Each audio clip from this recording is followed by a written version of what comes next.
ஒரு ஊரில் ஒருத்தர் இருந்தான். ஒரு நாள் காலையில் எழுந்திரிச்சான். ஒரு 10 ரூபாய் எடுத்து சட்டை பையில் வச்சுக்கிட்டான். கடை தெருவுக்கு புறப்பட்டான். காய்கறி வாங்குறதுக்காக அவன் போகிறான். காய்கறி சந்தைக்கு போய் சேர்ந்தான். கத்திரிக்காய் 1/4 கிலோ கொடுங்கன்னான். கொடுத்தாங்க. காசு கொடுக்கறதுக்காக சட்டை பையில் கையை விட்டான். பணத்தை காணும். 10 ரூபாய் சட்டை பையில் வச்சுக்கிட்டு தான் வந்தான். அது இப்போ அங்கே இல்லை. வழியில் எங்கேயும் அது விழுந்துட்டு போட்டிருக்கு. அல்லது யாராவது திருடர்கள் தெரியாமல் அதை எடுத்துக்கிட்டு போட்டாங்களா என்னன்னு தெரியல. எப்படியோ 10 ரூபாய் அவன் இழந்துட்டான். கையில் காசு இல்லை. அதனால் கத்திரிக்காயை திருப்பி கொடுத்துட்டு கவலையோடு வீட்டுக்கு திரும்பி வந்தான். அதையே நினச்சிக்கிட்டு இருந்தான். அவனுக்கு துக்கம் அதிகமாக போச்சு. அழ ஆரம்பிச்சிட்டான். காய்கறிகள் வாங்கிட்டு வந்து ஆனந்தமாக சமைச்சு சாப்பிட்லாம்னு நினச்சோம். அது முடியாமல் போச்சேங்கிற கவலை அவனுக்கு. அதனால் அதை மறக்கவே முடியல. இது நடந்து கொஞ்ச நாள் ஆச்சு. அதே மனுஷன் இன்னொரு நாள் அதே மாதிரி புறப்பட்டான். பணத்தை எடுத்து பையில் வச்சுக்கிட்டான். காய்கறி சந்தையை நோக்கி போய்கிட்டு இருக்கிறான். இப்போ வழியில் ஒரு ஏழை பையனை பார்த்தான். தம்பி எங்கே போகிற அப்படின்னு கேட்டான். ஐயா பள்ளிக்கூடத்துக்கு போய்கிட்டு இருக்கிறேன் அவன். சரி, அதுக்கே இவ்வளவு கவலையோடு போய்கிட்டுருக்கிற அப்படின்னு விசாரித்தான் அவன். ஐயா நான் ரொம்ப ஏழை, வீட்டில் வசதி இல்லை, பரீட்சைக்கு பணம் கட்டணும், இன்றைக்கி கடைசி நாள், என்ன செய்கிறதுன்னு தெரியலன்னா. இவன் பார்த்தான். தாங்கிட்ட இருக்கிற பணத்தை எடுத்து அந்த பையன்கிட்ட கொடுத்தான். இதை வச்சுக்கோ, உடனே பணத்தை கட்டு, நல்லா படி, பரீட்சை எழுது அப்படின்னு சொல்லிவிட்டு திரும்பி வந்துட்டான். வெறுங்கையோடு திரும்பி வந்தும் வீட்டில் கேட்குறாங்க எங்கே காய்கறின்னு வழக்கம் போல் கேட்டாங்க. இவன் நடந்ததை சொன்னான். இப்போ வீட்டில் இருந்தவங்க அவங்ககிட்ட ஒரு கேள்வி கேட்டாங்க. ஏங்க இதே மாதிரி முன்னாடி ஒரு தடவை காய்கறி வாங்க போய் வெறுங்கையோடு திரும்பி வந்தீங்க, இப்போவும் வெறுங்கையோடு தான் திரும்பி வந்திருக்கிறீங்க. ஆனால் முன்னாடி வந்தப்போ வருத்தமாக இருந்தீங்க, இப்போ உங்கள் முகத்தில் வருத்தம் தெரியலையே அப்படின்னு கேட்டிருக்கிறான். அதாவது வீட்டில் இருக்கிறவங்க கேட்டாங்களாம். இப்போ அந்த மனுஷன் யோசிக்க ஆரம்பித்தானான். இந்த 2 நிகழ்வுகளுக்கு என்ன வித்தியாசம்? போன தடவை அவன் பணத்தை இழந்தான், இந்த தடவை அவன் பணத்தை இழந்திருக்கிறான். போன தடவை யாரோ திருடிட்டு போயிட்டாங்க, இந்த தடவை அவனாவே ஒரு பையன் பேரில் இறக்கப்பட்டு எடுத்து கொடுத்துருக்குறான். அன்னைக்கு பணம் போயிட்டுதேன்னு வருத்தமாக இருந்தது, இன்றைக்கி பணம் போனாலும் மனசுக்கு மகிழ்ச்சியாக இருக்குது, நிறைவாக இருக்குது. கொஞ்சம் யோசிச்சு பாருங்கள். பணத்தை இழந்தது மகிழ்ச்சிக்கோ வருத்தத்துக்கோ காரணமாக இருக்க முடியாது. அப்படின்னா வேற எது காரணம்? அன்றைக்கு பணத்தை இழந்துட்டேன்னு அழுதான், இன்றைக்கு பணத்தை இழந்தாலும் மகிழ்ச்சியாக இருக்கிறான். ஆகவே மகிழ்ச்சிக்கும் துக்கத்துக்கும் இழப்பு காரணம் அல்ல, இழப்பு பற்றிய நம்முடைய அறிவு தான் காரணம் அப்படிங்கிறது பெரியவர்களுடைய கருத்து. எந்த பொருளும் நமக்கு கவலையை உண்டு பண்ணுறதில்ல, அந்த பொருள் பேரில் நாம் வைக்கிற பற்று தான் கவலையை உண்டு பண்ணுது. பொருள்கள் நம்ம விட்டுட்டு போயிட்டா நாம் அழுதுகிட்டு இருக்கிறோம், நாமே அதுகளை விட்டுட்டு வந்துட்டா மகிழ்ச்சியாக இருக்கிறோம். இந்த உண்மையை புரிஞ்சுக்கிட்டு நம்முடைய வாழ்க்கையை நல்ல விதமாக அமைச்சிக்கணும். ஒரு ஆள் அழுதுகிட்டு இருந்தான். ஏன்டா அழுகுறேன்னு கேட்குறார் ஒருத்தர். இழக்கிறதுக்கு எதுவும் இல்லை, அதனால் அழறேன்னா. என்னடா சொல்கிறேன்னார். கிட்ட வாங்க சொல்கிறேன்னா. இந்த மணி பர்ஸை வேற ஒருத்தன் பாக்கெட்லேருந்து திருடினேன், அப்புறம் தான் புரிஞ்சுது அவங்ககிட்ட இழக்கிறதுக்கு எதுவும் இல்லைங்கிறது. ஆமாங்க இது காலி பர்ஸு, அதனால் இப்போ அழுதுகிட்டு இருக்கிறேன், திருடியும் பிரயோஜனம் இல்லை அப்படின்னு சொல்லிவிட்டு அழுதானா. இப்பெல்லாம் நம்ம ஊரில் மாமியார் மருமகள் ஒருத்தர் நல்லா புரிஞ்சுக்கிட்டு நல்ல விதமாக தான் இருக்கிறாங்க பல இடத்துல. அதனால் நான் இப்போ சொல்ல போகிற கதையை கேட்டுவிட்டு இந்த காலத்தில் அவ்வளவு மோசமாக யார் சார் நடந்துக்கிறாங்க அப்படின்னு கேட்டு யாரும் சண்டைக்கு வரக்கூடாது. இன்னொரு உண்மையையும் சொல்லிவிடுறேன். அதாவது இந்த கதையை நமக்கு எழுதி அனுப்பி இருக்கிறதே கொஞ்ச நாளில் மருமகளாகவும் அதுக்கப்புறம் கொஞ்ச காலத்தில் மாமியாராகவும் ஆக போகிற ஒரு நேயர் தான். சரி, இந்த கதைக்கு வருவோம். அதாவது ஒரு சின்ன குடும்பம், அந்த வீட்டில் மாமியார் ஆட்சி, அவங்க வச்சது தான் சட்டம். பிள்ளையாண்டான் எப்படின்னா அம்மா சொல்கிறதையும் கேட்டுக்குவான், மனைவி சொல்கிறதையும் கேட்டுக்குவான், நமக்கு என்னத்துக்கு வம்புங்கிற டைப்பு. மருமகள் பேரில் குறை கண்டுபிடிக்கிறதுலையே அந்த மாமியாருக்கு ஒரு சுவாரஸ்யம். சின்ன சின்ன விஷயத்துலாம் குத்தம் கண்டுபிடிச்சிக்கிட்டே இருக்கிறாங்க. பொதுவாக எல்லாரும் எப்படின்னா ஏதாவது ஒரு காரணத்துக்காக சண்டை போட்டுக்கிட்டு இருப்பாங்க. அந்த அம்மா எப்படின்னா ஏதாவது ஒரு சண்டையை போடுறதுக்காக காரணத்தை தேடிக்கிட்டு இருப்பாங்க. அப்படி ஒரு மனசு. அந்த மருமக பொண்ணு பாவம் பயந்து பயந்து ஒவ்வொரு காரியமும் செஞ்சுக்கிட்டு வந்தது. இப்படியே பல வருஷம் ஓடி போட்டுது. அந்த மாமியாருக்கும் ரொம்ப வயசாகிட்டுது. இருந்தாலும் அந்த பழைய சுபாவம் மட்டும் மாறவே இல்லை. திடீர்னு ஒரு நாள் பக்கவாதம் வந்து அந்த அம்மாவுக்கு ஒரு பக்கம் கை கால் இழுத்துக்கிட்டுது. வாய் சுத்தமாக பேச முடியாமல் போயிட்டுது. சத்தம் மட்டும் வரும். ஒரு பக்கத்து கை காலை அசைக்க முடியும், பேசுகிறதெல்லாம் கையால் தான், அதாவது கை சைகையால். இப்படிப்பட்ட நிலைமையில் கூட அந்த பொண்ணு தண்ணியோ பாலோ இவங்க எதிரில் கொண்டாந்து வச்சா அதை வேணும்னே தட்டி விட்டுட்டு ஒம்பு வளர்க்குறது. அதுக்கப்புறம் அந்த பொண்ணு தரையை சுத்தப்படுத்தும்ல, அதை பார்த்து ரசிக்கிறது. இருந்தாலும் அந்த பொண்ணு இதையெல்லாம் பெருசுப்படுத்தாமல் ரொம்ப பொறுமையாக தான் இருந்தது. ஒரு நாள் வீட்டில் வச்சுருந்த பாலை பூனை குடிச்சிட்டு போட்டுது. வயசான காலத்தில் இந்த அம்மா பால் இல்லாமல் கஷ்டப்படுவாங்களே அப்படின்னு நினச்சி பக்கத்து வீட்டில் போய் கொஞ்சம் பால் வாங்கிட்டு காய்ச்சி மாமியார் முன்னாடி கொண்டாந்து வச்சுது அந்த பொண்ணு. வழக்கம் போல் அந்த அம்மா பாலை தட்டி விட்டுட்டாங்க. இதை அந்த மருமக பொண்ணு கவனிச்சுட்டுது. இவ்வளவு நாள் பொறுமையாக இருந்த இந்த மருமகளுக்கு இன்னைக்கு இதை பார்த்து தான் அசாத்திய கோபம் வந்துட்டுது. கதவுக்கு பக்கத்தில் சாத்தி வச்சுருந்த உலக்கையை எடுத்து மாமியார் தலையில் போட அது குறி தவறி கழுத்தில் பட அந்த அம்மா கழுத்தை பிடிச்சிக்கிட்டு ஊன்னு கத்த இந்த பொண்ணு ஒன்றும் அலட்டிக்காமல் உலக்கையை எடுத்து மறுபடியும் கதவு பக்கம் சாத்தி வச்சுட்டு அது பாட்டுக்கு நடந்து போயிட்டுது. இருந்தாலும் மனசுக்குள்ளே லேசாக ஒரு பயம். கணவன் வீட்டுக்கு வந்ததும் என்ன விஷயம்னு கேட்டால் எப்படி சமாளிக்கிறது? அன்னைக்குன்னு பார்த்து ரொம்ப நேரம் கழித்து வீடு சேர்ந்தான் கணவன். உடனே அந்த அம்மா புகார் பண்ண ஆரம்பிச்சுட்டுது. பேச்சு தான் வராத, அதனால் ஒரு பக்கத்து கையால் சைகை காட்டுது. கதவுக்கு பக்கத்தில் இருந்த உலக்க பக்கமாக கையை நீட்டி காட்டி அப்படியே அந்த கையை தன் கழுத்துக்கு பின்பக்கமாக சுற்றி காட்டி நாக்கை வெளியில் நீட்டி நடந்த விஷயத்தை புரிய வைக்கிறதுக்கு முயற்சி பண்ணுது. இவனுக்கு ஒன்றும் புரியல. என்ன சொல்கிறாங்க அம்மா அப்படின்னு மனைவிகிட்ட கேட்குறான். அதுக்கு அந்த பொண்ணு ரொம்ப புத்திசாலித்தனமா, என்னங்க உங்கள் அம்மா சொல்கிறது உங்களுக்கு இன்னும் புரியலையா?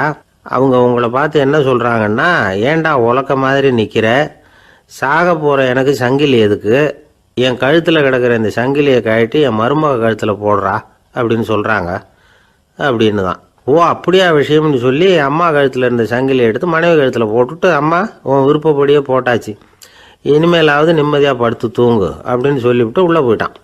பார்த்தீங்களா கதையை? அதனால தான் மாமியார்கள் சைகை காட்டுறதுன்னா கூட இனிமேல் ஜாக்கிரதையாக இருக்கணும். இந்த உலகத்தில் உண்மையாகவே வேதாந்தம் பேசுகிறவங்களும் உண்டு, உள்ளுக்குள்ளே வேற மாதிரி இருந்துக்கிட்டு வெளியில் வேதாந்தம் பேசுகிறவங்களும் உண்டு. ஒரு ஆள் இருந்தார். அவர் ஒரு கடை வச்சு வியாபாரம் பண்ணிக்கிட்டு இருந்தார். மகா கஞ்சன், யாருக்கும் எந்த உதவியும் செய்ய மாட்டார். எச்சில் கையென்ன ஈர கையை கூட உதற மாட்டார். அப்படிப்பட்ட மனுஷன். அந்த ஊருக்கு ஒரு முனிவர் வந்துக்கிட்டு இருந்தார். வருஷத்துக்கு ஒரு தடவை வருவார். ஒரு நாள் 2 நாள் இருப்பார், அப்புறம் போயிடுவார். அந்த முனிவர் வர்றப்போலாம் இந்த ஆள் எழுந்திரிச்சு ஓடி போய் அவரை வரவேற்பான். ரொம்ப பெரிய வேதாந்தி மாதிரி அவர்கிட்ட பேசிக்கிட்டு இருப்பான். காயமே இது பொய், வெறும் காற்றடைத்த பையும்மா, தர்மம் தலைகாக்கும்மா, பணம் என்ன சார் பணம், இன்னைக்கு ஒருத்தன் கையில் இருக்கும், நாளைக்கு ஒருத்தன் கையில் இருக்கும், எல்லாம் மாயம், எனக்கு தான் இன்னமும் இந்த சம்சார பந்தத்திலிருந்து விடுபடுறதுக்கு நேரம் வரலேம்மா.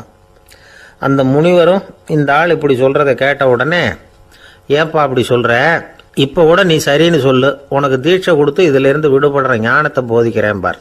உடனே அந்த ஆள் என்ன சொல்லுவான் தெரியுமா?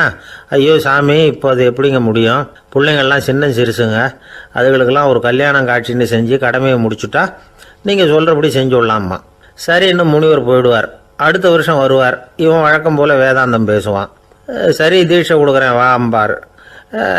பேரம்பேத்தியை பார்க்கணும், கோர்ட்டில் கேஸ் ஒன்று இருக்குது, அது முடியணும் அப்படின்னு தயங்க ஆரம்பிச்சிருவான். எல்லாம் சொல்லுவான், ஆனால் குடிக்கிறதுக்கு தண்ணி கூட கொடுக்க மாட்டான். ரொம்ப வருஷம் கழித்து மறுபடியும் ஒரு நாள் அந்த ஊருக்கு முனிவர் வந்தார். இவன் கடைக்கும் வந்தார். அப்புறம் அங்கே கல்லாவில் நம்ம ஆள் இல்லை, அவன் புள்ள தான் உட்காந்துருக்கிறான். அப்பாவை போலவே புள்ளையும் எழுந்திரிச்சு ஓடியாந்து முனிவரை வரவேற்றான். அப்பா எங்கன்னு விசாரிச்சார் முனிவர். ஐயோ அதை ஏன் கேட்குறீங்க சாமி, உங்ககிட்ட தீட்சை வாங்கி இந்த சம்சார பந்தத்திலேருந்து விடுதலை பெறணும்னு சொல்லிக்கிட்டே இருப்பார், அது நிறைவேறாமலே போய் சேர்ந்துட்டார். போன மாதம் ஒரு நாள் திடீர்னு நெஞ்சு வலிக்குதுன்னார், அவ்வளோதான் போட்டுன்னு போயிட்டார் அப்படின்னு புலம்புனான் பையன். இதை கேட்டதும் முனிவர் சிரிச்சாரான். அவன் எங்கடா போவான், உன் அப்பா எங்கேயும் போகல, இதோ வாழை ஆட்டிக்கிட்டு உன் காலடியிலே இருந்துக்கிட்டு இருக்கான் பார் அப்படின்னு சொல்லி அங்கே நின்றுக்கிட்டு இருந்த ஒரு நாயை சுட்டி காட்டினாரான். என்ன சாமி சொல்கிறீங்க அப்படின்னு ஆச்சரியமாக கேட்டிருக்கான் பையன். உடனே முனிவர் அந்த நாயோட தலையில் ஒரு தட்டு தட்டி பேசுகிறா அப்படின்னாரான். உடனே அந்த நாய் வேதாந்தம் பேச ஆரம்பிச்சுட்டு தான். காயமே இது போய் வெறும் காற்றடைத்த பை அப்படின்னு தான். முனிவர் சொன்னார், அடே இப்போவும் ஒன்றும் கெட்டு போகல, நீ விரும்புனா சொல்லு, உனக்கு தீட்சை கொடுத்து என் பின்னாடியே அழைச்சிட்டு போயிடுறேன், அங்கே அழைச்சிட்டு போய் உனக்கு ஞானத்தை போதிக்கிறேன், வர்றியா அப்படின்னு கேட்டிருக்கார். உடனே அந்த நாய் சொல்லிச்சான், ஐயோ அதை ஏன் கேட்குறீங்க சாமி, நான் உண்ணாமல் தின்னாமல் ஏராளமான சொத்து சேர்த்து வச்சுட்டேன், என் பிள்ளைங்க அதோட பெருமை தெரியாமல் ராத்திரி நேரம்லாம் கதவை திறந்து போட்டுட்டு தூங்கிடுவாங்க, அதனால் இப்படி நாயாக பிறந்து ராத்திரி பகலாக சுற்றி சுற்றி காவல் காத்துக்கிட்டு கிடக்கிறேன், இப்போ எப்படி சாமி வர முடியும் அப்படின்னு கேட்டுதான். அறியாமையிலேயே சுகம் கண்டு இப்படி இருக்கிற ஆளுங்களுக்கு எப்படி விடுதலை கிடைக்கும், எப்போ விடுதலை கிடைக்கும் அப்படின்னு கேட்குறார் தசாவதானி, திருக்குறள் பேர் ராமையா. அவர் கேட்குறது நியாயம் தானே, இந்த காலத்து பையன் ஒருத்தன் அப்பா கிட்ட சொன்னான், அப்பா இன்னைக்கு நான் ₹1 மிச்சப்படுத்தி விட்டேன் அப்படின்னு. நானும் அப்படியா என்னடா பண்ணேன்னு கேட்டிருக்காரு அப்பா. டவுன் பஸ்ஸில் ஏறாமல் அது பின்னாடியே ஓடியாந்தேன், ₹1 மிச்சம் தானே அப்படின்றான்.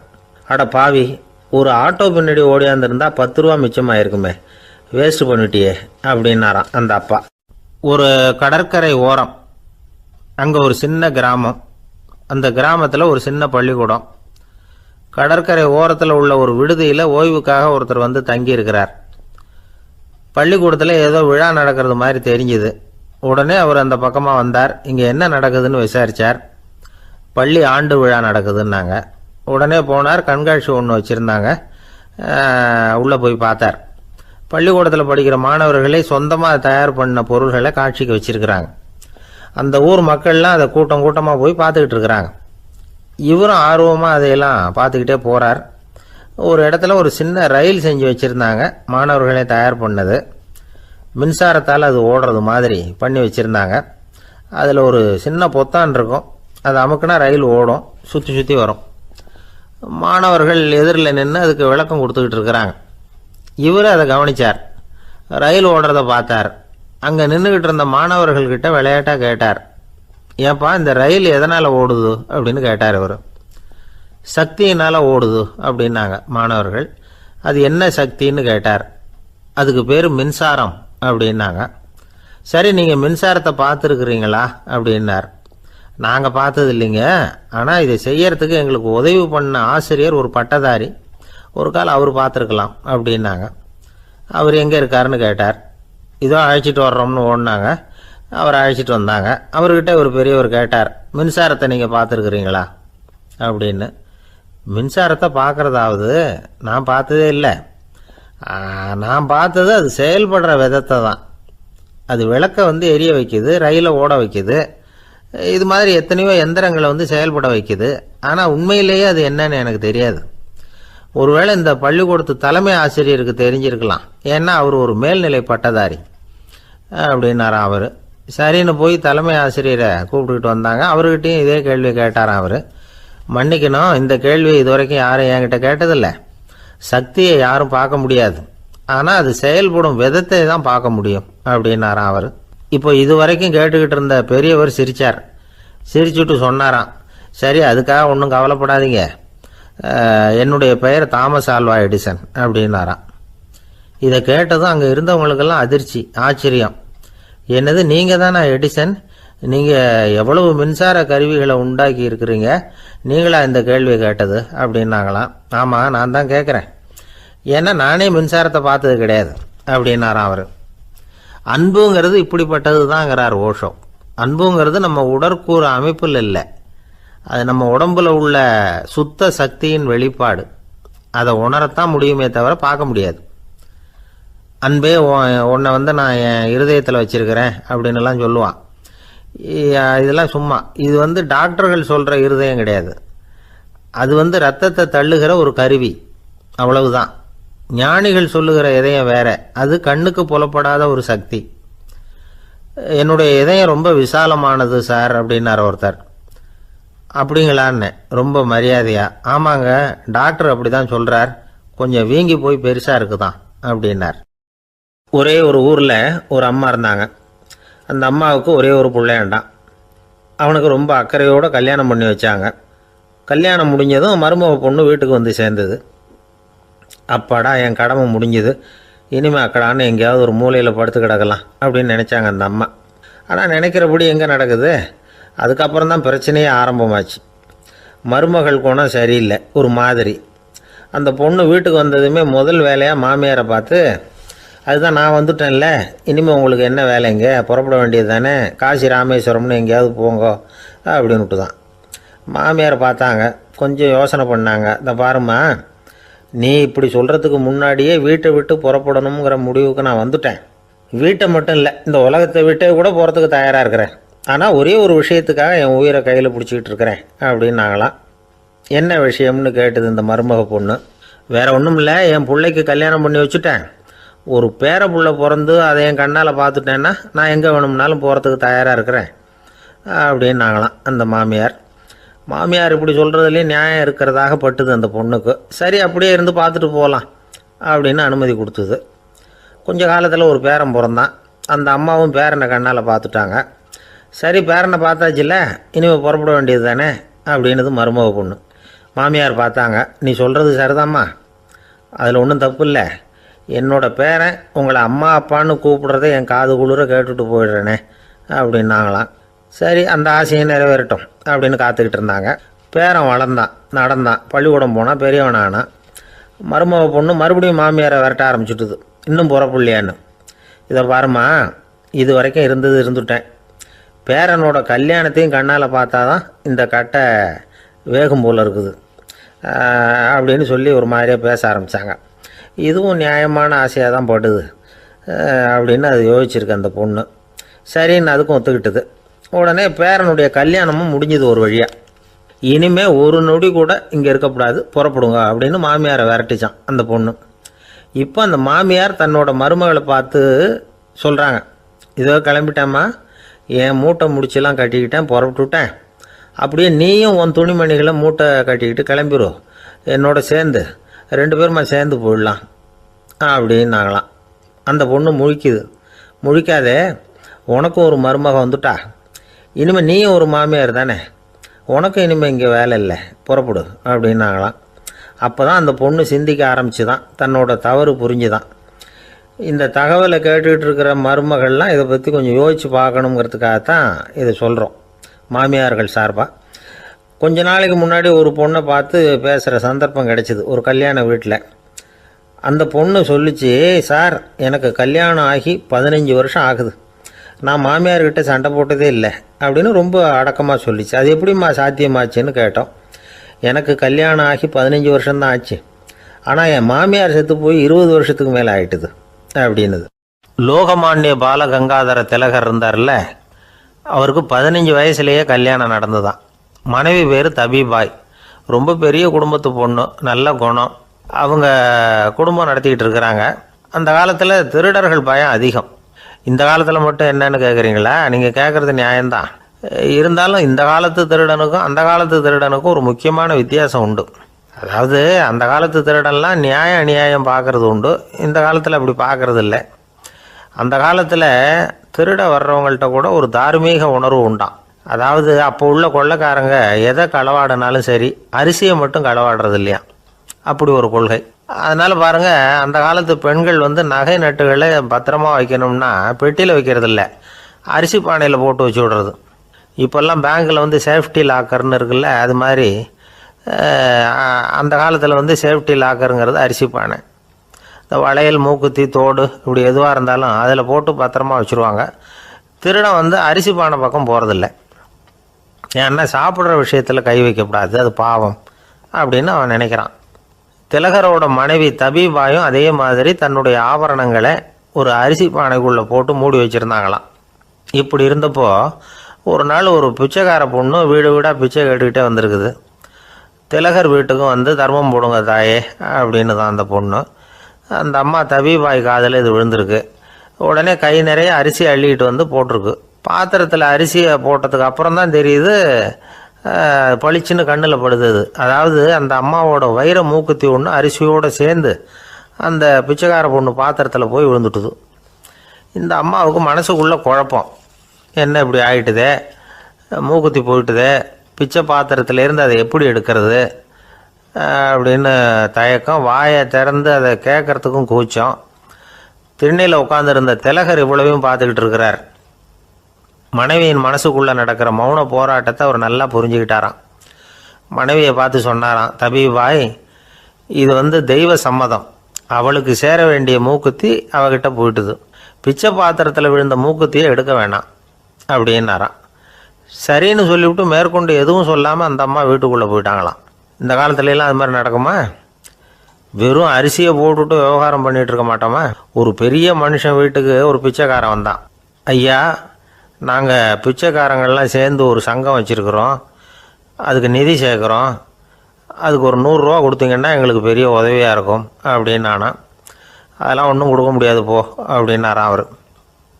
அப்படின்னா ஒரு 50 ரூபாயாவது கொடுங்களேன் அப்படின்ட்டுருக்கான். அதுவும் முடியாதுன்னு சொல்லிவிட்டார். 25 ரூபா அப்படின்னு இருக்கான். எதுவும் முடியாது அப்படின்னாராம். சரிங்க, இவ்வளவு பெரிய வீட்டுக்கு வந்துட்டு வெறுங்கையோடு திரும்புறது நல்லா இருக்காது, அதனால சும்மா ஒரு ரூபா மட்டுமாவது கொடுங்க அப்படின்னு இருக்கான் அவன். ஒரு பைசா கூட என்கிட்ட கிடையாது அப்படின்னு விட்டாரான் இவர். அப்படின்னா நீங்கள் ஒரு காரியம் பண்ணுங்களேன் அப்படின்னானா அவன். என்ன செய்யணும் அப்படின்னு இருக்கார். எங்கள் சங்கத்தில் நீங்களும் ஒரு மெம்பராக சேர்ந்துருங்க அப்படின்னானா. காஞ்சிபுரத்தில் பல்லவ ராஜா ஒரு கோவில் கட்டினார், கைலாசநாதர் கோவில். அதுக்கு கும்பாபிஷேகம் பண்ணுறதுக்கு ஒரு நாள் குறிப்பிட்டு அதுக்கு வேண்டிய ஏற்பாடுகள்லாம் பண்ணினார். முதல் காரியமாக கடவுளை வேண்டிக்கிட்டார், நீங்கள் இந்த கும்பாபிஷேகத்துக்கு நேரில் வந்து கலந்துக்கணும்னார். கடவுள் அந்த ராஜா கனவுல வந்தார். நீ கும்பாபிஷேகம் வச்சிருக்கிற அதே நாளில் அதே நேரத்தில் எனக்கு இன்னொரு ஊரில் ஒரு கும்பாபிஷேகம் இருக்குது, அதுக்கு போக வேண்டியிருக்கு. அதாவது திருநின்ற ஊரில் என்னுடைய பக்தர் ஒருத்தர், அவரும் ஒரு கோயில் கட்டி கும்பாபிஷேகம் செய்கிறார், நான் அதுக்கு போக வேண்டியிருக்கு, அதனால் உன்னுடைய தேதியை நீ மாற்றி வச்சுக்கோ அப்படின்னார். கடவுள் தான் எங்கேயும் இருக்கிறவராச்சே, அவர் நினச்சா 2 இடத்துலையும் இருந்து கோயில் கும்பாபிஷேகத்தை நடத்த முடியாதா? ஏன் அப்படி செய்யலை? அது ஒரு முக்கியமான காரணத்துக்காகத்தான். திருநின்ற ஊரில் இருந்த பூசலாருங்கிற அந்த அடியாரின் பெருமையை இந்த உலகத்துக்கு எடுத்து காட்டணுங்கிறதுக்காகத்தான் கடவுள் அந்த ராஜா கிட்ட அப்படி சொன்னார். சரி, அந்த அடியார் அப்படி என்னதான் பெருசாக கோயில் கட்டி விட்டார்? ராஜா கட்டின கோயிலை விட பெருசா? அவர் கட்டினது கருங்கல்லாலேயோ மண்ணாலேயோ மரத்தாலேயோ இல்லை. அவர் கட்டின கோயில் வேறு மாதிரி. அது மனசால் கட்டின கோயில், மனசுக்குள்ளே இருக்கிற கோவில், மனக்கோவில். அந்த அடியார் தன்னோட மனசுக்குள்ளே மாதக்கணக்காக ஒவ்வொரு கல்லாக சேர்த்து கட்டின கோவில். இந்த விஷயம் ராஜாவுக்கு தெரியாது. அவர் என்ன நினச்சிட்டாரு, அது நாம் கட்டின கற்கோயிலை விட ரொம்ப பெருசாக இருக்கும் போல இருக்கு அப்படின்னு நினச்சிட்டார். சரி, அப்பேற்பட்ட அந்த கோயிலை தரிசனம் பண்ணிவிட்டு வருவோம் அப்படின்னு நினச்சி ராஜா திருநின்ற ஊருக்கு போகிறார். அங்கே போய் பார்த்தா கோயிலையும் காணும், ஒன்றையும் காணும். கடைசியில் பூசலார் கட்டின மனக்கோவில் தான் அதுங்கிறத அவர் புரிஞ்சுக்கிறார். உடனே அந்த அடியாரின் காலில் விழுந்து வணங்குறார். அவரோ, இது மனசால முயன்ற கோவில், இதுக்கு இத்தனை பெருமையா அப்படின்னு ஆச்சரியப்படுறார். இதில் ஆச்சரியப்படுறதுக்கு ஒன்றும் இல்லை. ஆண்டவன் விரும்புறது அகபக்தியையே தவிர புற தோற்றங்களே அல்ல. இதை நாம் புரிஞ்சுக்கிட்டோம்னா நமக்குள்ள எந்த வேறுபாடுகளும் வர்றதுக்கு வழியே இல்லை. இன்னொரு ராஜா இருந்தார். அவர் ஆண்டவனுக்கு படைக்கிறதுக்காக ஒரு தார் நல்ல செவ்வாழை பழமாக எடுத்துக்கிட்டு போகணும்னு நினச்சார். அதனால் நாளே அதை வாங்கிட்டு வர சொன்னார் வேலைக்காரங்கிட்ட. வேலைக்காரன் போனால் கடைத்தெருவில் ஒரு தார் பழம் வாங்கினா, வர்ற வழியில் அவன் குடிசை.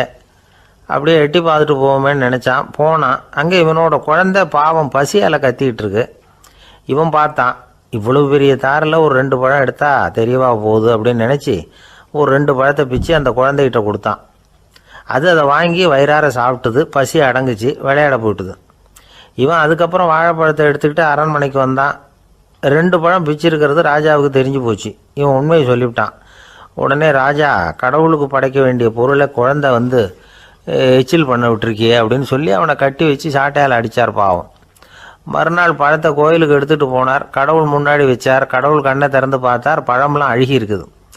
என்ன இது அழுகி போன பழம் அப்படின்னார். ராஜா முழிச்சார். நல்லா தானே இருந்தது அப்படின்னு நினச்சார். அப்போ கடவுள் அந்த ராஜா கிட்ட சொன்னாராம், இதை பார்ப்பா, இந்த தாரில் 2 பழம் தான் நல்ல பழம், அந்த 2 பழங்களையும் நேற்றுக்கே நான் சாப்பிட்டுட்டேன் அப்படின்னாராம். அப்போ தான் ராஜாவுக்கு புரிஞ்சுது, ஏழை குழந்தையின் பசியை தீர்க்கறதுக்காக உதவுன அந்த 2 பழம்தான் இறைவன் சாப்பிட்ட பழம்னு. இறைவன் இருக்கிற இடம் எது? இதுதான். ஒரு ஊரில் ஒரு மன்னர் இருந்தார். புத்தி கூர்மை உள்ள ஒரு மன்னர். பொதுவாக மன்னர்களுக்கு சந்தேகம் வந்தால் சபையில் உள்ள சான்றோர்கள்கிட்ட கேட்டு தெரிஞ்சுக்கிறது தானே வழக்கம். ஆனால் இங்கே அப்படி இல்லை. மற்றவங்களுக்கு சந்தேகம் வந்தால் மன்னர்கிட்ட கேட்டு தெரிஞ்சுக்குவாங்க. அது மாதிரி கேட்டு தெரிஞ்சுக்கிறதுக்காக ஒரு பெரியவர் ஒரு நாள் வந்தார். அவர் கையில் 3 பொம்மைகள் வச்சுருந்தார். 3 ஒரே மாதிரி பொம்மைகள், கொஞ்சம் கூட வித்தியாசம் தெரியல. ஏது இந்த பொம்மைன்னு கேட்டார் மன்னர். எனக்கு வேண்டியப்பட்ட ஒருத்தங்கிட்ட இருந்து இதை வாங்கிட்டு வந்திருக்கிறேன், நான் தான் அவன்கிட்ட இந்த பொம்மையை செஞ்சு கொடுக்கும்படியா கேட்டுக்கிட்டேன். அவன் ரொம்ப புத்திசாலி, அவன் தான் இதை செஞ்சு கொடுத்தான். ஆனால் அதில் ஒரு சிக்கல் அப்படின்னார். என்ன பிரச்சனைன்னு கேட்டிருக்கார் இவர். நான் அவன்கிட்ட கேட்டது 3 விதமான பொம்மைகளாக இருக்கணும்னு கேட்டேன். அவன் என்னடான்னா 3 ஒரே மாதிரியாக செஞ்சு கொடுத்துட்டான் அப்படின்னார். அவங்ககிட்டயே கேட்கறது தானே அப்படின்னு இருக்காரு இவர். கேட்டேன், அவன் என்ன சொல்கிறான்னா, இது மூணும் ஒரே மாதிரி பொம்மை கிடையாது, மூணும் மூணு விதம், ஒன்றுக்கு ஒன்று வித்தியாசம் இருக்குது. இந்த மூணு பொம்மையும் மூணு விதமான நண்பர்களுக்கு உதாரணங்கள் அப்படின்னு சொல்கிறான். எனக்கு ஒன்றும் புரியல, அதுதான் உங்ககிட்ட வந்தேன் அப்படின்னார். சரி, அந்த பொம்மைகளை இப்படி கொடுங்க அப்படின்னு வாங்கினார் மன்னர். எடுத்துக்கிட்டு உள்ளே போனார். கொஞ்ச நேரம் கழித்து வெளியில் வந்தார். அதுக்கப்புறம் சொன்னார், இதை பாருப்பா, அவன் சொன்னது சரிதான், மூணும் மூணு விதம் தான். இது இருக்குதே முதல் பொம்மை, இது உத்தமமான நண்பனுக்கு உதாரணம். இந்த ரெண்டாவது பொம்மை இது மத்தியமமான நண்பனுக்கு உதாரணம். அந்த மூணாவது பொம்மை இருக்குதே அது மோசமான நண்பனுக்கு உதாரணம். இதை செஞ்சவன் உண்மையிலேயே பெரிய அறிவாளி தான் அப்படின்னாராம். வந்தவருக்கு ஒன்றும் புரியல. பார்த்தா ஒன்றும் வித்தியாசம் தெரியலையே அப்படின்னு அவன் குழம்பி போய் நிற்கிறான். இப்போது அந்த மன்னர் விளக்கம் கொடுக்குறார். அந்த மூணு பொம்மையையும் எடுத்து முன்னாடி வச்சார். ஒரு மெல்லிய கம்பியை கையில் எடுத்தார். அந்த முதல் பொம்மை காதில் விட்டார். கொஞ்ச தூரம் உள்ளே போய் அப்படியே நின்றுட்டுது அந்த கம்பி. அப்புறம் ரெண்டாவது பொம்மை காதில் அந்த கம்பியை விட்டார். அந்த கம்பி என்னாச்சுன்னா அப்படியே அது வாய் வழியாக வெளில வந்தது. மூணாவது பொம்மை காதில் கம்பியை செலுத்தினார். அது நேராக இன்னொரு காது வழியாக வெளியில் வந்தது. இப்போ இந்த முதல் வகை இருக்குதே, அது மாதிரியான நண்பர்கள் எப்படி தெரியுமா? நம்ம கஷ்டத்தை அவங்கக்கிட்ட சொன்னால் பேசாமல் கேட்டுக்குவாங்க. வெளியில் அதை யாருக்கிட்டையும் சொல்லிகிட்டு இருக்க மாட்டாங்க. வெளியில் தெரியாமல் நமக்கு உதவி பண்ணுவாங்க. செஞ்சுட்டு அதை நான் தான் செஞ்சேன்னு சொல்லிகிட்டு இருக்க மாட்டாங்க. அதுதான் கம்பி ஒரு காது வழியாக போய் உள்ளேயே நின்றுட்டுது. ரெண்டாவது பொம்மையில் கம்பி என்னாச்சு, ஒரு காது வழியாக போய் வாய் வழியாக வெளியில் வருது. இது மாதிரியான நண்பர்கள்கிட்ட நாம் கஷ்டத்தை சொன்னால் அதை அவங்க 4 பேர்கிட்ட போய் சொல்லி நமக்காக உதவி கேட்பாங்க. நமக்குன்னு கேட்டு வாங்கி அதை நம்மகிட்ட கொண்டுகிட்டு கொடுப்பாங்க. இவங்க மத்தியமமான நண்பர்கள். மூணாவது பொம்மையில் ஒரு காது வழியாக செலுத்துகிற கம்பி இன்னொரு காது வழியாக வெளியில் வந்துடுது. இது மாதிரியான நண்பர்கள்கிட்ட நம்ம கஷ்டத்தை சொன்னால் அவங்க காது கொடுத்து கேட்குறது மாதிரி நடிப்பாங்க. அப்படியே இன்னொரு காது வழியாக அதை வெளில விட்டுருவாங்க. அதை பற்றி கவலைப்பட மாட்டாங்க. இதுதான் இந்த பொம்மைகளுக்குள்ளே இருக்கிற வித்தியாசம் அப்படின்னு விளக்கம் கொடுத்தாராம் மன்னர். படிக்கிற பிள்ளைங்கள்லேயும் இது மாதிரி 3 வகை உண்டு. சில பேர் காதால் வாங்கி மனசில் வச்சுக்குவான். சில பேர் காதால் வாங்கி பேனாவால் எழுதி விடுவான். சில பேர் ஒரு காதால் வாங்கி இன்னொரு காதால் வெளியில் விட்டுருவான். ஒரு பையன் வகுப்பில் ஆசிரியர் பாடம் நடத்தும் பொழுது தலையை வேகமாக ஆட்டி ஆட்டி கேட்பானான். ஏன்டா இப்படி தலையை இப்படி ஆட்டுற அப்படின்னு கேட்டிருக்கான் பக்கத்தில் இருந்தவன். தலையை ஆட்டினா தாண்டா ஒரு காது வழியாக உள்ளே போகிறது, இன்னொரு காது வழியாக வெளியில் வேகமாக வெளில போகும் அப்படின்னானா அந்த பையன். இந்த உலகத்தில் மனுஷன் எவ்வளவோ தவறுகள் செய்கிறான். அதுக்கெல்லாம் என்ன காரணம்? அதை பற்றின ஆராய்ச்சி தான் இன்றைக்கி. இதுக்கு ஆராய்ச்சி என்னத்துக்கு, அது தெரிஞ்ச விஷயம் தானே அப்படின்னு நீங்கள் நினைக்கலாம். ஆனால் அப்படி அலட்சியமாக இந்த விஷயத்தை விட்டுறக்கூடாது. பொதுவாக எல்லோரும் நினைக்கலாம் எது சரி எது தவறு அப்படின்னு தெரியாததுனால தான் மனுஷன் தப்பு பண்ணுறான் அப்படின்னு. ஆனால் அப்படி சொல்லிட முடியாது. மனுஷன் தெரிஞ்சே தான் தவறுகள் பண்ணுறான்.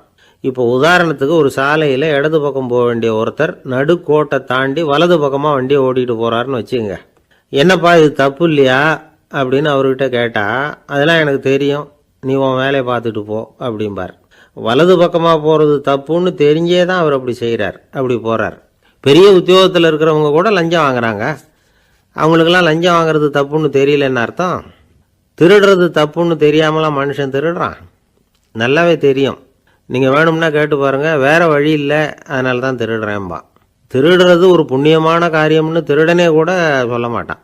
திருடுறது தவறுங்கிறது திருடனுக்கு தெரியும் அப்படிங்கிறத விளக்கிறதுக்காக ஒரு பெரியவர் ஒரு கதை சொன்னார்.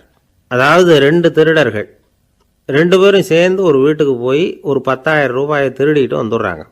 ஒரு காட்டு வழியாக வந்துக்கிட்டு இருக்கிறாங்க. இன்னும் விடியல. 2 பேருக்கும் தூக்கம் கண்ணை சுற்றுது. சரி, இப்படியே ஒரு மரத்தடியில் படுத்து தூங்குவோம், காலையில் விடிஞ்சதும் இந்த பணத்தை 2 பேரும் பங்கு போட்டுக்குவோம் அப்படின்னு முடிவு பண்ணுறாங்க. அதே மாதிரி படுத்து தூங்குறாங்க. நடு ராத்திரியில் ஒரு திருடன் முழிச்சிக்கிறான். விடிகிற வரைக்கும் காத்துக்கிட்டு இருந்தால் 5,000 ரூபா தான் கிடைக்கும், இப்போவே கம்பி நீட்டினா 10,000 ரூபா கிடைக்கும் அப்படின்னு யோசித்து பார்த்துட்டு ஒரு முடிவுக்கு வந்தான். மெதுவாக அந்த 10,000த்தையும் சுருட்டிக்கிட்டு அடுத்தவனுக்கு தெரியாமல் ஓடி போயிட்டான். விடியுது. அடுத்தவன் எழுந்திரிச்சு பார்க்குறான். பணத்தையும் காணலை, பாகஸ்தனையும் காணலை. இந்த திருடன் அந்த திருடனை திட்டுறான். திருட்டு பய, அயோக்கிய பய, இப்படி அநியாயமாக கிளப்பிட்டு போட்டானே அப்படிங்கிறான். இதுலேருந்து என்ன தெரியுது? தெரியாமல் எடுத்துக்கிட்டு போகிறது திருட்டு, அயோக்கியத்தனம், அநியாயம் அப்படிங்கிறது இவனுக்கு தெரிஞ்சிருக்குது. அதனால தான் அடுத்தவனை பார்த்து இப்படி திட்டுறான். அதனால் தெரியாததுனால மனுஷன் தவறு பண்ணுறான்னு சொல்கிறது சரியில்லை. அப்படின்னா மனுஷன் பண்ணுற தவறுகளுக்கு உண்மையான காரணம் தான் என்ன? இதே சந்தேகம் அர்ஜுனனுக்கும் வந்துதான். அதனால தான் அவன் பகவானை பார்த்து கேட்குறான், மனுஷன் தன் விருப்பத்துக்கு விரோதமாக ஏதோ ஒரு சக்தியினால பலாத்காரமாக இழுக்கப்பட்டது மாதிரி பாவம் பண்ணுறானே, அந்த சக்தி என்ன அப்படின்னு கேட்குறான். இதுக்கு பகவான் பதில் சொல்கிறார், காமமும் குரோதமும் தான் அந்த சக்திகள், அதாவது ஆசையும் சினமும். இது ரெண்டும் உன்னுடைய எதிரிகள் அப்படிங்கிறத புரிஞ்சுக்கோ அப்படிங்கிறார்.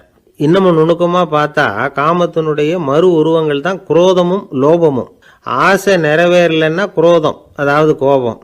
ஆசை நிறைவேறிட்டதுன்னா லோபம், அதாவது பேராசை.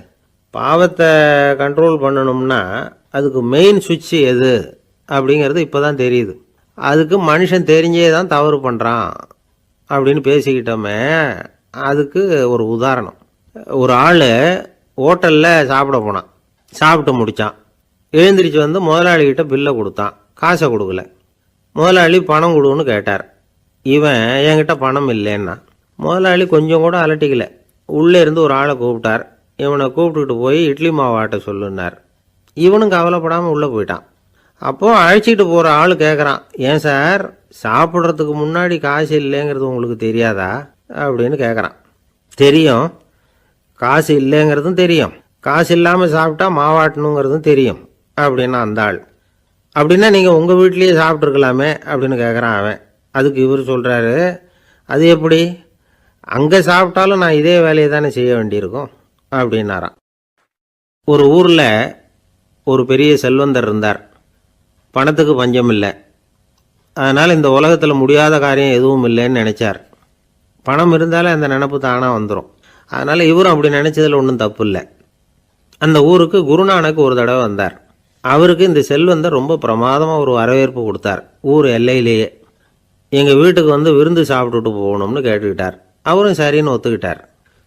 உடனே தன்னுடைய பங்களாவில் ஒரு பெரிய விருந்துக்கு ஏற்பாடு பண்ணார். குருநானக்கை அழைச்சிட்டு வீட்டுக்கு போனார், உட்கார வச்சார். ஐயா, நான் இந்த ஊர்லேயே ரொம்ப பெரிய வசதி உள்ளவன், என்னால் எல்லாம் முடியும், உங்களுக்காக நான் என்ன செய்யணும்னு சொல்லுங்கள், எதுவாக இருந்தாலும் பரவாயில்ல, எவ்வளவு செலவானாலும் பரவாயில்ல, என்னால் செய்ய முடியும், என்ன செய்யணும்னு சொல்லுங்கள், அது போதும், நான் செய்கிறேன் அப்படின்னு நான் ரொம்ப பணிவாக. இதை கேட்டதும் குருநானக் சிந்திச்சார் கொஞ்ச நேரம். அதுக்கப்புறம் தன்னோட சட்டை பைக்குள்ளே கையை விட்டு ஒரு பழைய ஊசி ஒன்று எடுத்தார். அந்த செல்வந்தர்கிட்ட கொடுத்தார். இதை பாருங்கள், இவ்வளவு தூரம் நீங்கள் கேட்கறதுனால சொல்கிறேன், எனக்கு நீங்கள் செய்ய வேண்டிய உதவி இதுதான்னார். ஊசியை கையில் வாங்கிக்கிட்டு இதை என்ன செய்யணும்னு சொல்லுங்க அப்படின்னார் அவர். நீங்கள் செய்ய வேண்டியது என்னென்னா, இந்த ஊசியை பத்திரமா வச்சிருக்கணும்.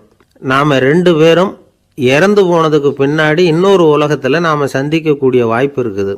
அப்போ இந்த ஊசியை என்கிட்ட கொண்டாந்து கொடுக்கணும். இதுதான் நீங்கள் எனக்காக செய்ய வேண்டிய உதவி அப்படின்னார் குருநானக் லேசாக சிரிச்சுக்கிட்டே. இதை கேட்ட உடனே இந்த பெரியவர் முழிக்க ஆரம்பிச்சிட்டார்.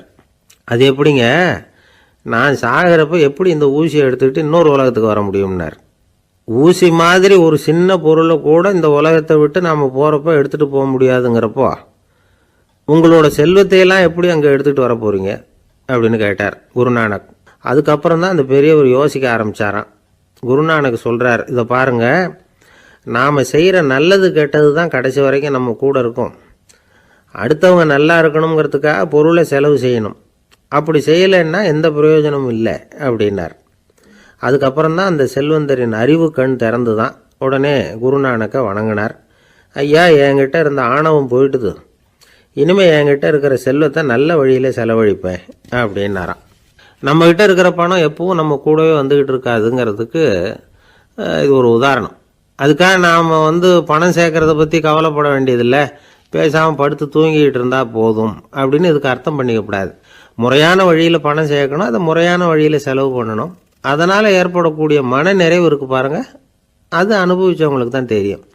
சொர்க்கத்துக்கு போகிறவங்க இங்கேருந்து பணத்தை எடுத்துகிட்டு போக முடியாது, ஆனால் நம்ம செல்வத்தை இங்கே மற்றவங்களுக்கு பயன்பட செய்து அதனால் ஏற்படுற புண்ணியம் இருக்குது பாருங்கள், அதை எடுத்துகிட்டு போக முடியுமா. இதுதான் ஆன்மீகவாதிகள்லாம் சொல்கிற கருத்து. ஜான் நியூட்டன் ஒருத்தர், அவர் சொன்னார், நான் எப்போவாவது சொர்க்கத்துக்கு போய் சேர்ந்தேன்னா அங்கே 3 அதிசயங்களை பார்ப்பேன்னார். என்னன்னு கேட்டாங்க. நான் யார் யார் இருக்க மாட்டாங்கன்னு நினச்சிக்கிட்டு இருந்தானோ அவங்களில் சில பேர் அங்கே இருப்பாங்க, அது ஒரு பெரிய அதிசயம்னார். சரி, அடுத்தது என்ன? ரெண்டாவது அதிசயம் என்னென்னா, அங்கே இருப்பாங்கன்னு நான் எதிர்பார்த்த சில பேர் அங்கே இருக்க மாட்டாங்க அப்படின்னார். சரி, மூணாவது பெரிய ஆச்சரியம் என்ன அப்படின்னா, நான் அங்கே இருக்க பாருங்க, அதுதான் அந்த மூணாவது அதிசயம் அப்படின்னாராம். இன்பம் துன்பம் இது ரெண்டும் சேர்ந்தது தான் வாழ்க்கை. இது எல்லாரும் சொல்லிகிட்டு இருக்கிற ஒரு உண்மை. அது சரி, இது ரெண்டும் வர்றதுக்கு என்ன காரணம்? துறவி ஒருத்தர் யோசித்து பார்த்துருக்கார்.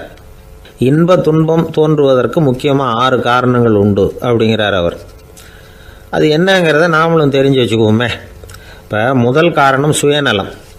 ஒரு தாயார் தன்னுடைய சுயநலம் கருதி தன்னுடைய மகன் இன்பமாக இருக்கணும்னு ஆசைப்படுறாங்க. மகனும் அப்படியே ஆசைப்படுறான். அதனால் தாயாரின் இன்ப துன்பங்களை பார்த்துட்டு மகனும் இன்ப துன்பம் அடையிறான். அந்த அம்மாவுக்கும் அதே நிலைமை தான். ரெண்டாவது காரணம் உறவு. நான் துறவியான பிறகு கூட உறவுங்கிற காரணத்தினால தான் தாயாருடைய சுக துக்கங்களை கண்டு நானும் சுக துக்கம் அடைகிறேன். என் தாயாருடைய நிலைமையும் இதுதான் அப்படிங்கிறார் ஒரு துறவி. மூணாவது காரணம் என்னென்னா அறிமுகம். எனக்கு அறிமுகமான ஒருத்தரை ரயில் நிலையத்தில் சந்திக்கிறேன். அவர் தன்னுடைய பணப்பையை எங்கேயோ தொலைச்சி விட்டு வருத்தப்பட்டுக்கிட்டு இருக்கிறார். நானும் வருத்தப்படுறேன். அந்த சமயத்தில் யாரோ ஒருத்தர் இதுதானே அவங்க பணப்பை அப்படின்னு சொல்லி கொண்டாந்து நீட்டுறார். பணப்பையை தொலைச்சவர் சந்தோஷப்படுறார், நானும் சந்தோஷப்படுறேன். இது அந்த துறவி சொல்கிற அனுபவம். நாலாவது காரணம் என்னென்னா கருணை. எனக்கு முன்னே தெரியாத ஒருத்தனை யாரோ ஒருத்தன் அடித்து காயப்படுத்தி போடுறான். கருணை காரணமாக நான் அதுக்காக துக்கப்படுறேன். அஞ்சாவது காரணம் எதையும் நம்புறது. ஒரு பசுமாட்டை ஒரு முரணை அடிச்சுக்கிட்டு இருக்கிறான் அப்படின்னு ஒருத்தர் நம்மகிட்ட சொல்கிறாருன்னு வைங்க, உடனே நான் துக்கப்படுறேன். இன்னொருத்தர் அந்த முரணனை போலீஸ்காரங்க பிடிச்சிட்டு போயிட்டாங்கன்னு சொல்கிறாரு, நான் உடனே சந்தோஷப்படுறேன். மூணாவதாக ஒருத்தர் முதல் 2 பேரும் சொன்னது பொய்யுங்கிறார். அப்போ நான் இன்ப துன்பம் ரெண்டுமே இல்லாமல் நிம்மதியாக இருக்கிறேன். இது ஒரு விதம். அடுத்தது 6வது காரணம் என்னென்னா தன்மயமாகுதல். ஒரு நாவல் படிச்சுக்கிட்டு இருக்கிறோம், அதில் வர்ற பாத்திரங்களோட நாம் ஒன்றி போயிடுறோம். அதில் வர்ற பாத்திரங்கள் சிரிச்சுதுன்னா நாமளும் சிரிக்கிறோம், அது அழுதுன்னா நாமளும் அழறோம். அதெல்லாம் அந்த துறவி சொல்கிற அனுபவ உண்மைகள். இன்ப துன்பம் இது ரெண்டும் தோன்றுவதற்கு சுயநலம், உறவு, அறிமுகம், கருணை, எதையும் நம்புறது, தன்மயமாகிறது, இது எல்லாம் தான் முக்கிய காரணம் அப்படின்னு அவர் சொல்கிறார்.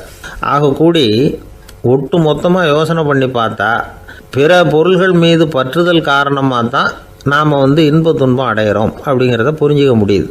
மனுஷன் இன்ப துன்பம் அடையிறதுக்கு 7வது காரணம் கூட ஒன்று உண்டு அப்படின்னு சொல்லிகிட்டே வந்தார் ஒருத்தர். அது என்ன அப்படின்னு கேட்டோம். அதுதான் சார் இந்த நீங்கள் சொல்லிட்டு வர்ற இன்று ஒரு தகவல்னார். எப்படி சொல்கிறீங்கன்னு கேட்டோம். இன்று ஒரு தகவல் கேட்க ஆரம்பிக்கிறப்போ மனசில் இன்பம், ஆரம்பித்த உடனே இது ஏற்கனவே கேட்ட சமாச்சாரமாச்சே அப்படின்னு நினைக்கிறப்போ துன்பம் அப்படின்னு அதுக்கு ஒரு விளக்கம் கொடுத்தார் அவர்.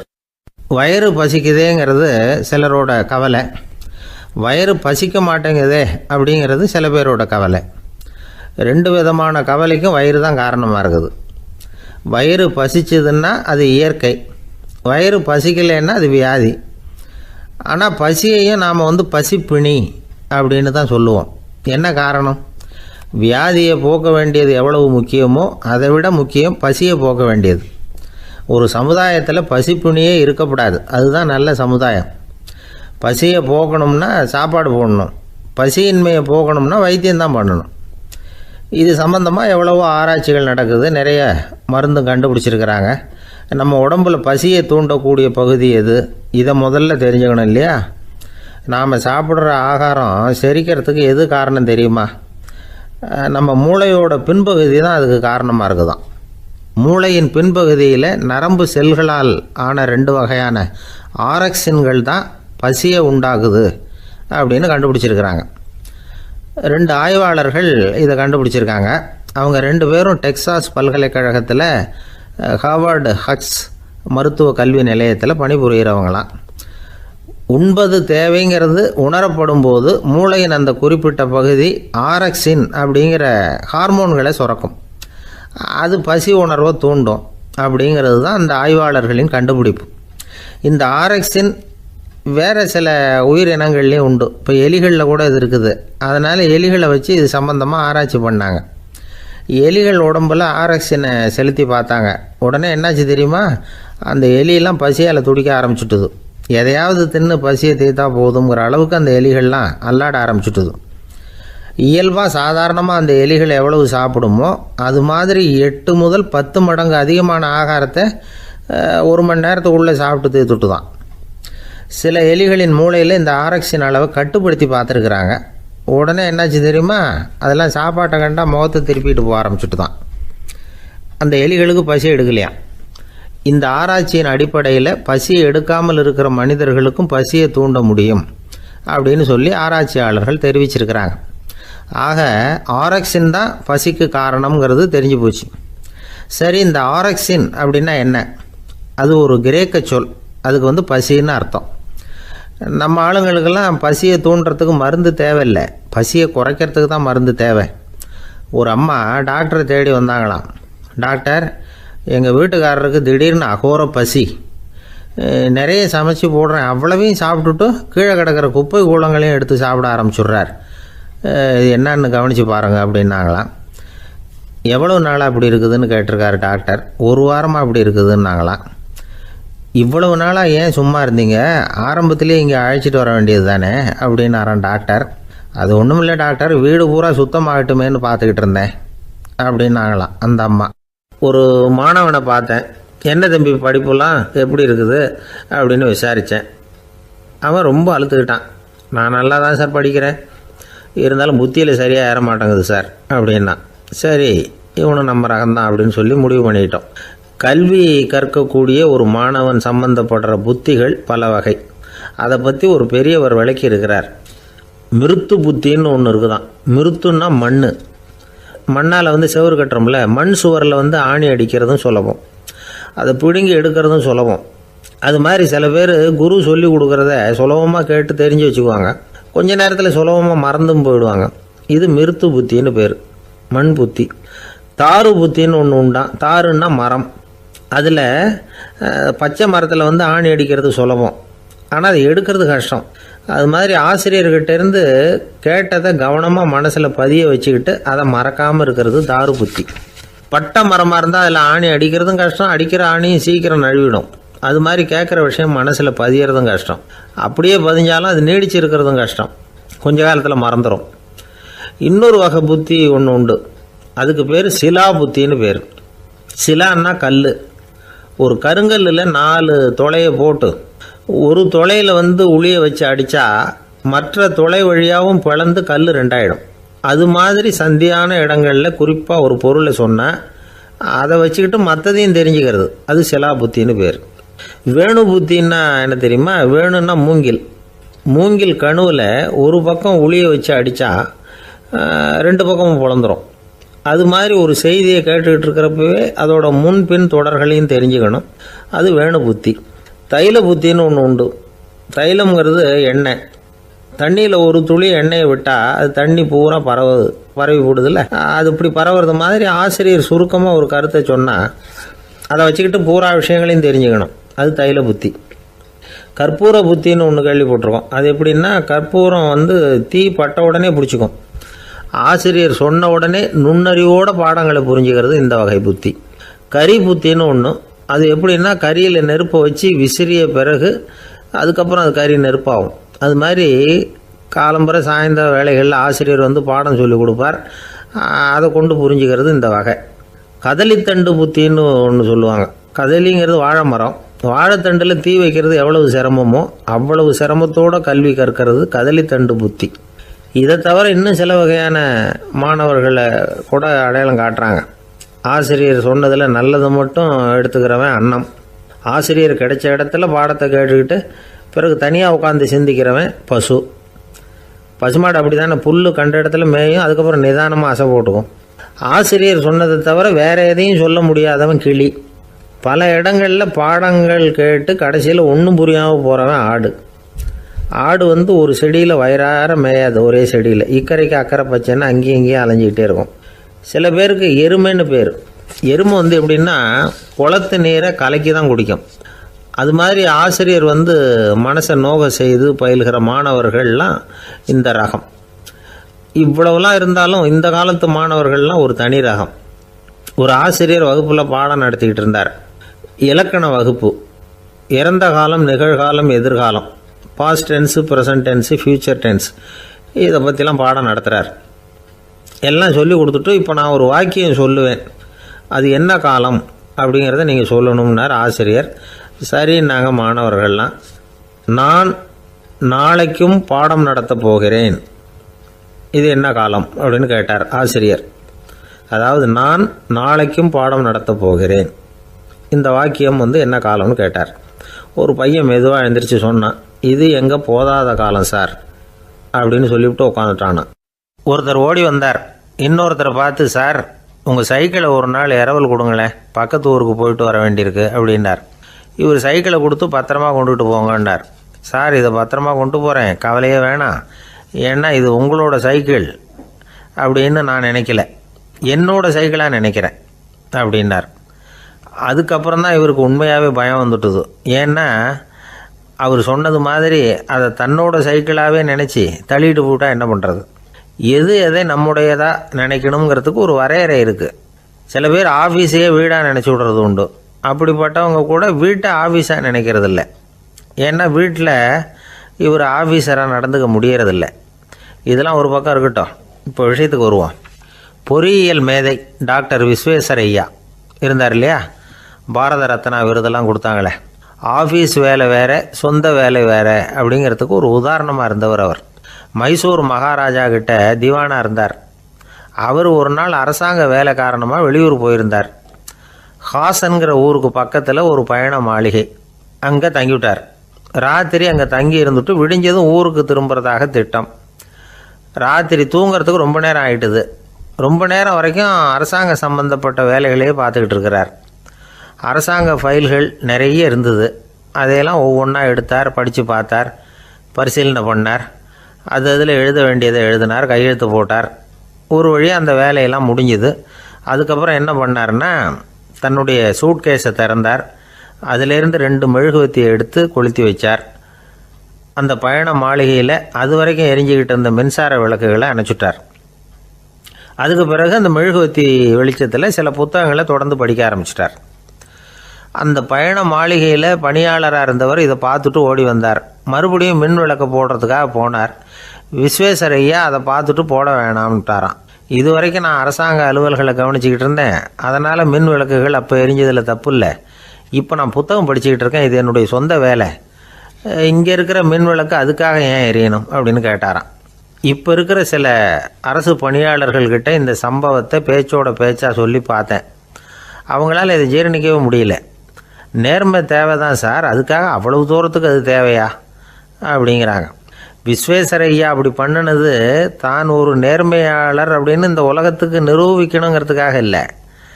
தான் அப்படி நடந்து காட்டினா தன்னை சுற்றி இருக்கிறவங்களும் அதை கேள்விப்படுறவங்களும் முடிஞ்ச அளவுக்கு பொது வாழ்க்கையில் அரசு பணியில் நேர்மையை கடைபிடிக்க முயற்சி பண்ணலாமே அப்படிங்கிறதுக்காகத்தான்.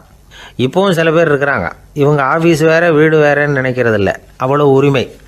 ஒருத்தர் அப்படி தான், அவருக்கு அவசரமாக 5000 ரூபா தேவைப்பட்டது. ஆஃபீஸு பணத்தை எடுத்துக்கிட்டார். அந்த நேரம் பார்த்து ஆடிட் வந்துட்டுது, ஆப்பிட்டுக்கிட்டார். விசாரணை நடக்குது.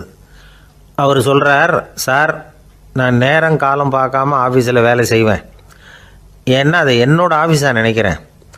அவசரத்துக்கு அந்த பணத்தை எடுத்தேன், மறுபடியும் வச்சுடலாம்னு தான் இருந்தேன், அதுக்குள்ளே இப்படி ஆகிட்டுது. நீங்கள் என்ன நினச்சாலும் சரி, நான் ஆஃபீஸ் வேறு வீடு வேறு அப்படின்னு நினைக்கிறதில்ல, அது என்னோடய சுபாவம் அப்படின்னார். விசாரணை பண்ணவர் தீர்ப்பு வழங்கினார். உங்கள் சுபாவத்துக்கு மதிப்பு கொடுத்து நானும் தீர்ப்பு வழங்குறேன். நீங்கள் கொஞ்ச நாள் ஜெயிலில் இருந்துட்டு வாங்க, அது உங்களுக்கு கஷ்டமாக இருக்காதுன்னு நினைக்கிறேன். ஏன்னா அங்கே போனாலும் நீங்கள் உங்கள் சுபாவப்படி வீடு வேற ஜெயில் வேறன்னு நினைக்க மாட்டீங்க அப்படின்னாராம். ஒரு நாள் ஒரு நண்பரை சந்தித்தேன். உங்கள் வீடு எதுன்னு உங்களுக்கு தெரியுமா சார்ன்னு. அவர் என்னை ஒரு மாதிரியாக பார்த்தார். அப்புறம் சொன்னார், தெரியும் அப்படின்னாரு. சரி, உங்கள் தொலைபேசி எண் உங்களுக்கு தெரியுமான்னு. அதுவும் தெரியும்னார். உங்கள் மனைவி மக்கள் யார் யாருன்னு உங்களுக்கு தெரியுமான்னு கேட்டேன். என்னை ஒரு மாதிரியாக பார்த்தார். அப்புறம் சொன்னார், அதுவும் தெரியும் சார் அப்படின்னார். சரி, நீங்கள் யாருன்னு உங்களுக்கு தெரியுமான்னு கேட்டேன். இப்போ தான் அவர் முழிக்க ஆரம்பித்தார். அவர் மட்டும் அப்படி இல்லை, நாம் எல்லாருமே அப்படி தான். எதிரில் நிற்கிறது யாருங்கிறது தெரியும், நாம் யாருன்னு நமக்கு தெரியாது. உண்மையிலேயே நாம் யார்? இந்த கேள்விக்கான பதிலை தான் வாழ்க்கை பூரா நாம் தேடிட்டு இருக்கிறோம். புத்தர் என்ன சொல்கிறார் தெரியுமா? நீங்கள் கடவுளை பற்றி கவலைப்பட தேவையில்லை, உங்களை பற்றின கவலை உங்களுக்கு இருந்தால் போதும் அப்படிங்கிறார். நான் யார், எனக்கு ஏன் இந்த கவலை அப்படின்னு உங்களை நீங்களே கேட்டுக்குங்க அப்படிங்கிறார். நாம் ஏன் கடவுளை படைத்தோம்? அது ஒரு நழுவல் முயற்சியாம். அதாவது தன்னிடமிருந்து தானே தப்பிக்கிற ஒரு முயற்சியாம். இப்படி தான் அதை சொல்கிறாங்க அறிஞர்கள்லாம். மக்கள் பொய்யான பிரச்சனைகளில் ஆர்வமாக இருக்கிறாங்க. அதுக்கு தீர்வு காணவும் முயற்சி பண்ணுறாங்க. கடவுளை பற்றி விவாதிக்க எல்லாருக்கும் விருப்பம். தன்னுடைய சுயம் பற்றிய பிரஜையே இருக்கிறதில்ல. ஆகக்கூடிய விஷயம் என்னென்னா, கடவுள் சமாளிப்புக்கு பயன்படுத்தப்படுகிறார். மனவியல் என்ன சொல்லுது தெரியுமா? கடவுள், சொர்க்கம், மறுபிறவி இதை பற்றிலாம் பேச ஆரம்பிக்கிறவங்க யார் தெரியுமா? போருக்கு போகிறவன், துன்பத்தில் சிக்கி கஷ்டப்படுறவன், நோய் படுக்கையில் விழுந்தவன், இவங்க தான். நாம் அனுபவத்திலே பார்க்குறோமே இதையெல்லாம். கடவுளை துணைக்கு கூப்பிடுறவங்க யாருன்னு கவனித்து பாருங்கள்.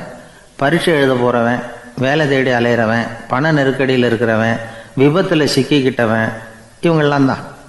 தேர்வில் வெற்றி பெற்றதும் அவரை துணைக்கு கூப்பிடுறதில்ல, வேலை கிடைச்சதும் அவர் துணை தேவைப்படுறதில்ல. ஏன் இப்படி? கொஞ்சம் யோசனை பண்ணி பாருங்கள். துன்பம் வருகிற போது அந்த துன்பத்தை தவிர்க்க வேண்டிய நிலையில் அதிலிருந்து நழுவி போகிறதுக்காக பிரார்த்தனை தேவைப்படுது. எல்லாம் நல்லபடியாக நடக்கிறப்போ பிரார்த்தனை செய்கிறதில்ல. புத்தருடைய வழி என்ன தெரியுமா? அந்த வழியில் கடவுளும் கிடையாது, பிரார்த்தனையும் கிடையாது. புத்தர் செய்தது இதைத்தான். அதாவது கடவுள்கிட்ட இருந்து மனிதனையும், மனிதன்கிட்ட இருந்து கடவுளையும் அவர் விடுவித்தார். புத்த மதம் என்ன சொல்லுது தெரியுமா? கடவுள் பிரச்சனை அல்ல, மனிதன்தான் உண்மையான பிரச்சனை அப்படின்னு சொல்லுது. உங்களை நீங்கள் நல்லா தெரிஞ்சுக்கிட்டா போதும், நீங்களே கடவுள் ஆகிடுவீங்க அப்படிங்கிறது தான் புத்த மதம். அதனால் நமக்கு தேவை உள்முக பயணம். நான் யார் அப்படிங்கிற கேள்வியோட உள்ளே போகணும். அங்கே போனால் தான் தெரியும் நான் அப்படின்னு அங்கே யாருமே இல்லைங்கிறது. இதெல்லாம் புத்தர் சொல்லுகிற ஒரு தத்துவம். தத்துவம்னு சொன்னாவே நமக்கெல்லாம் அதை புரிஞ்சுக்கிறது கஷ்டம்தான். நம்ம பொறுத்த வரைக்கும் தத்துவங்கிறதுல 2 வகை உண்டு. ஒன்று தத்துவம், இன்னொன்று மகா தத்துவம். தத்துவம்னா என்ன தெரியுமா? கேட்குறவங்களுக்கு புரியக்கூடாது, அதுதான் தத்துவம்.